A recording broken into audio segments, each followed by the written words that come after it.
নমস্কার বন্ধুরা, দীপাস কিচেনে আপনাদের সবাইকে স্বাগত। আমি আজকে মটর দিয়ে আমি আর কুমড়ো শাক দিয়ে একটা তরকারি করব। তো চলুন দেখে নিই কিভাবে করছি। প্রেসারে আমি এটা দিয়ে দিচ্ছি। আমি 4 ঘন্টা আগে এটা ভিজিয়ে রেখেছিলাম মটরটা। পরিমাণ মতো জল দিয়ে দেবো আমি। এবার আমি শাকগুলো দিয়ে দিচ্ছি এর মধ্যে।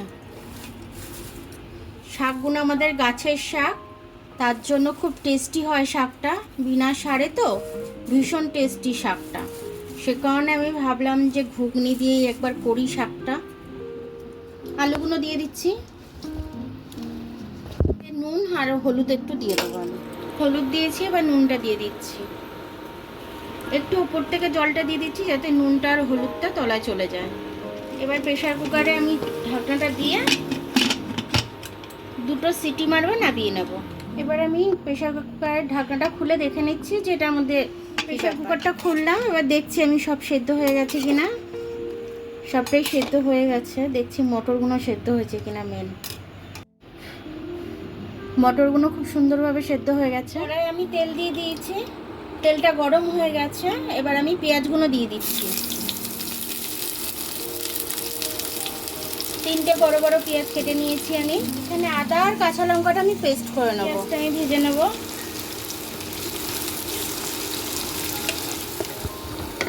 পেঁয়াজটা আমার ভাজা হয়ে গেছে, এর থেকে আর বেশি ভাজবো না, তাহলে পেঁয়াজটা পুড়ে যাবে। এবার আমি মশলাটা দিয়ে দেবো। আদা আর লঙ্কার পেস্টটা দিয়ে দিচ্ছি। একটু হলুদ দিয়ে দিলাম, একটু জিরে গুঁড়ো দিয়ে দিচ্ছি, একটু ধনে গুঁড়ো দিয়ে দিচ্ছি,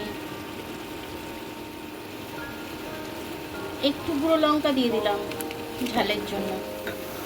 এবার মশলাটা আমি কষে নেবো ভালো করে। টমেটোটা দিয়ে দিচ্ছি। টমেটোটা দিয়ে আরও মশলাটা একটু কষে নেবো। আমার মশলাটা এমনি কষা হয়ে গেছে, তেল ছেড়ে দিয়েছে, তাও আর একটু কষে নেবো আমি টমেটোটা দিয়ে। মশলাটা আমার কষা হয়ে গেছে, আমি এবার মটর ডালটা দিয়ে দেবো।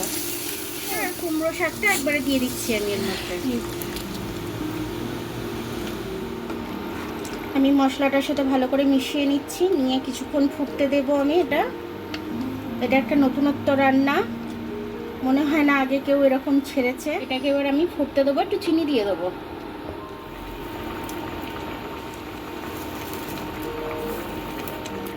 স্বাদ অনুযায়ী চিনি দিয়ে দিয়েছি। নুনটা দেখে নেবো আমি পরে, নুনটা যদি কম হয় নুনটাও দিয়ে দেবো। এখন আমি এটাকে চাপা দিয়ে দেবো।